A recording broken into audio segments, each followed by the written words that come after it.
চোখে মুখে ক্লান্তির ছাপ, শরীর ভালো নেই অভিনেত্রী রুক্মিণী মৈত্রের। কখনো পায়ে চোট, কখনো আবার কাজের ব্যস্ততায় অনিয়ম হওয়ায় খুবই ভুগতে হয়েছে।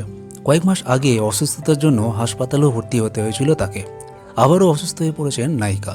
কখনো বৃষ্টি, কখনো গরমে ইদানিং অনেকেই অসুস্থ হয়ে পড়ছেন। রুক্মিণীরও একই অবস্থায়, প্রায় 102 জ্বর এই অভিনেত্রী রুক্মিণী মৈত্রের। সমাজ মাধ্যমের পাতায় রুক্মিণী নিজেই পোস্ট করে জানিয়েছেন ভাইরাল জ্বরে তিনি আক্রান্ত।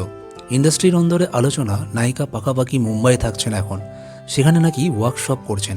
এমনিতেও মডেলিং এবং বিভিন্ন বিজ্ঞাপনের কাজে বহুদিন তাকে কাটাতে হয় মুম্বাই মায়ানগরীতে।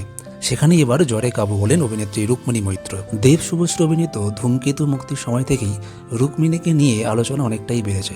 দর্শকের একাংশের দাবি, দেব শুভশ্রী জুটি আবার কাছাকাছি আসায় বিরক্ত নাকি নায়কের বিশেষ বান্ধবী।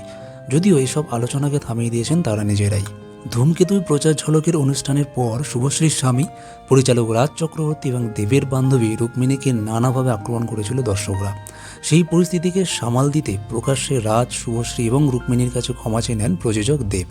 যদিও সম্প্রতি একটি গয়নার দোকানের উদ্বোধনে এসে রুক্মিণী জানিয়েছেন তার কাছে ক্ষমা চাওয়ার কোনো দরকার নেই দেব। তিনি এটা স্পষ্ট করেছিলেন যে বাইরে আলোচনা যাই হোক না কেন, নায়কের সঙ্গে ব্যক্তিগত সম্পর্কে কোনো প্রভাব পড়েনি অভিনেত্রী। ভিডিওটি ভালো লাগলে লাইক, কমেন্ট আর শেয়ার করবেন। আর চ্যানেলে নতুন হলে চ্যানেলটি সাবস্ক্রাইব করে আমাদের সঙ্গে থাকবেন, তাহলে বিনোদনের সব খবর পেতে থাকবেন এই চ্যানেলের মাধ্যমে।